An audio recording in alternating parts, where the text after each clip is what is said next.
Protective plant tissue का मतलब क्या है? These tissues form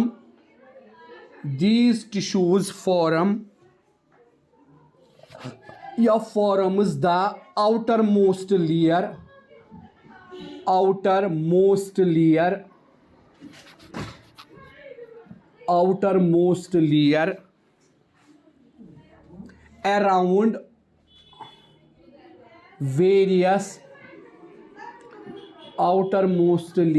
around various parts of plants.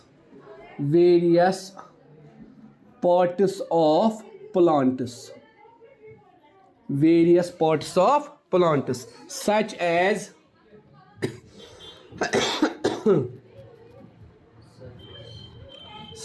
as stem, root, fruits, leaf, etc. These tissues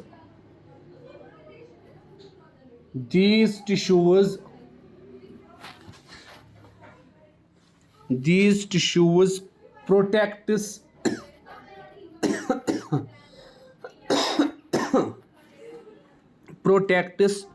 the plant parts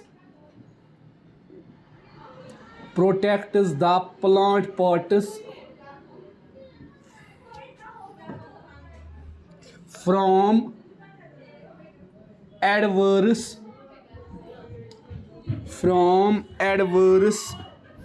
environmental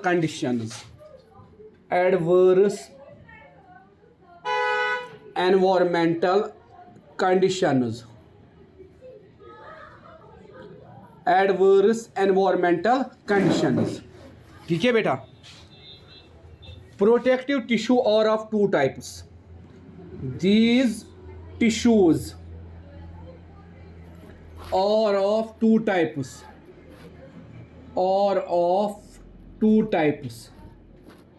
These tissues are of two types. ये दो types के tissues होते हैं. पहला epidermis and second one cork. पहला है epidermis और दूसरा क्या है? कॉर्क. अब व्हाट इज एपिडर्मिस? एपिडर्मिस हम किसे बोलते हैं? एपिडर्मिस. ठीक है बेटा, एपिडर्मिस हम किसे बोलते हैं? It is derived from the Greek word.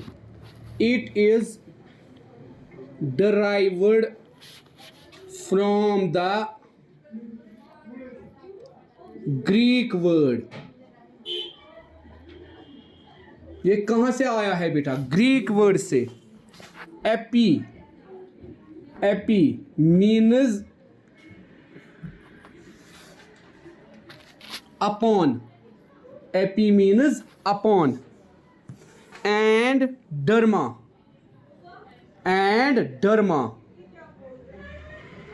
Derma means skin. हाँ, derma means skin.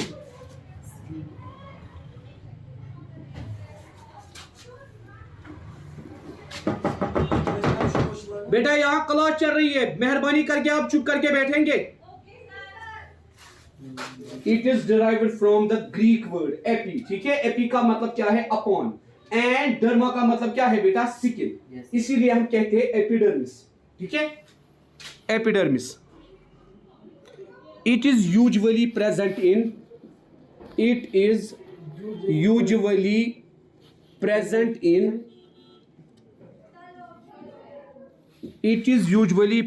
in outermost layer of the plant body. Outermost layer of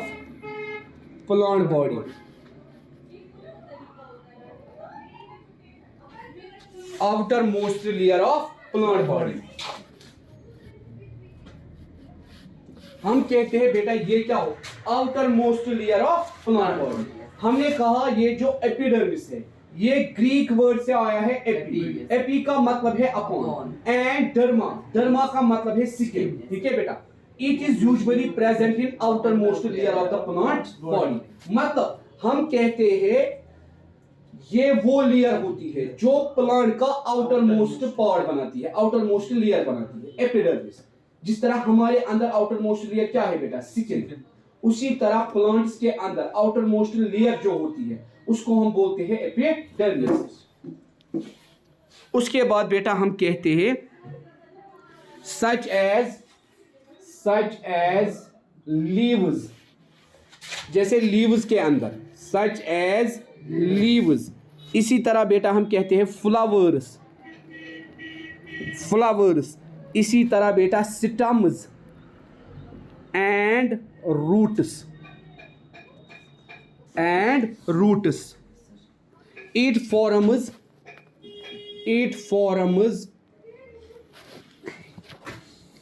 one cell thick, one cell thick. It forms one cell thick. Overall, one cell thick covering overall the parts of plant, parts of plant। तो ये plant के बाहर से क्या बनाती है बेटा, one cell thick covering over all the parts of plant. सारे प्लांट पार्ट्स के बाहर से जो लेयर बनती है, प्रोटेक्टिव लेयर, जिस तरह हमारी बॉडी में स्किन है उसी तरह बेटा ये लेयर बनाता है। उसी लेयर को हम बेटा क्या बोलते हैं, एपिडर्मिस। तो ये पहला प्रोटेक्टिव टिश्यू है, पहला प्रोटेक्टिव टिश्यू। बेटा आपने लिखा, अब हम कॉर्क पढ़ेंगे।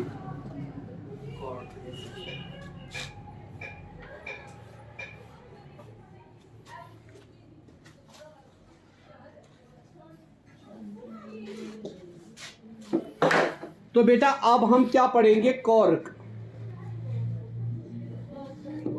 कॉर्क। ठीक है, तो कॉर्क बेटा अनदर इंपॉर्टेंट टिश्यू है। The cork is derived from Greek word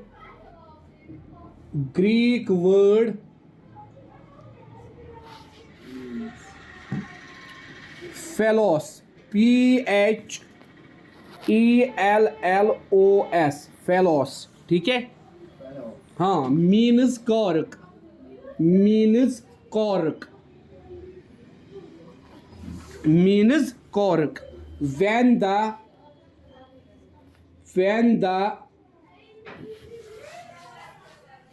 plant grows older, when the plant grows older, when the plant grows older, the epidermis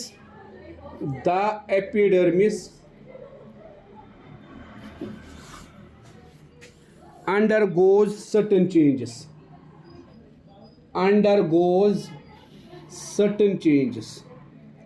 इस एपिडर्मिस के अंदर बहुत सारी चेंजेस आती है, undergoes certain changes। a layer of secondary meristem,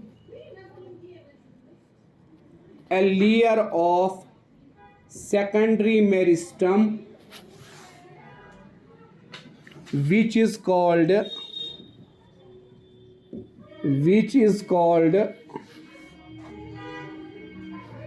phellogen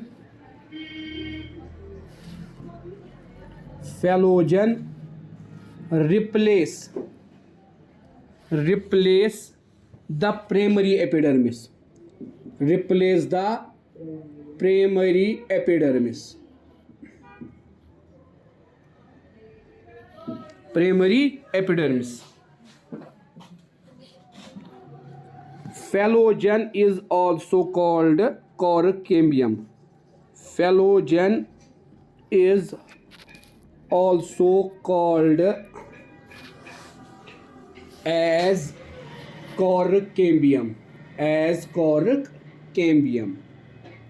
Phallogen is also called as cork cambium. उसको हम बेटा क्या बोलते हैं? cork cambium. The cells of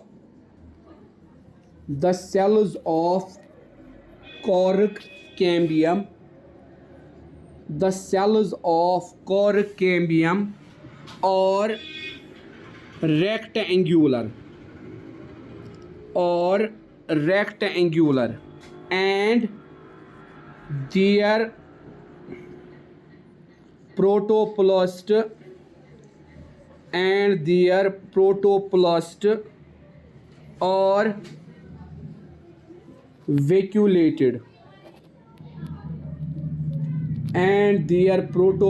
are vacuolated and contain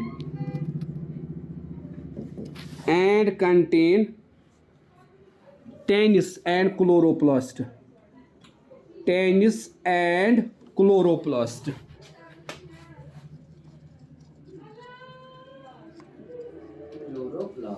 Tannin and chloroplasts. The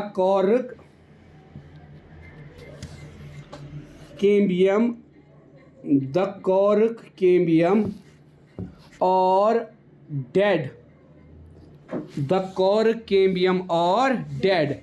And lack intercellular spaces.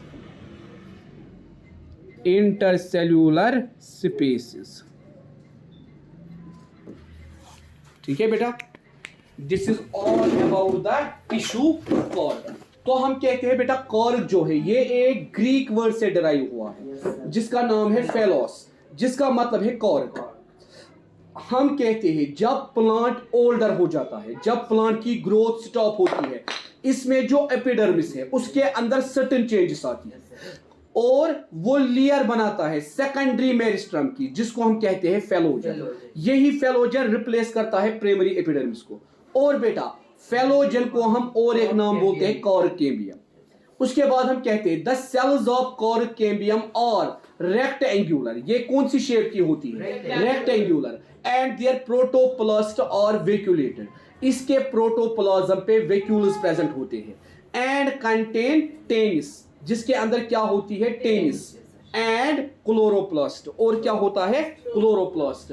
The cork cambium are dead and lack intercellular spaces. ये जो cork cambium होता है ये डेड होता है, इसके अंदर क्या होते हैं बेटा? Intercellular spaces.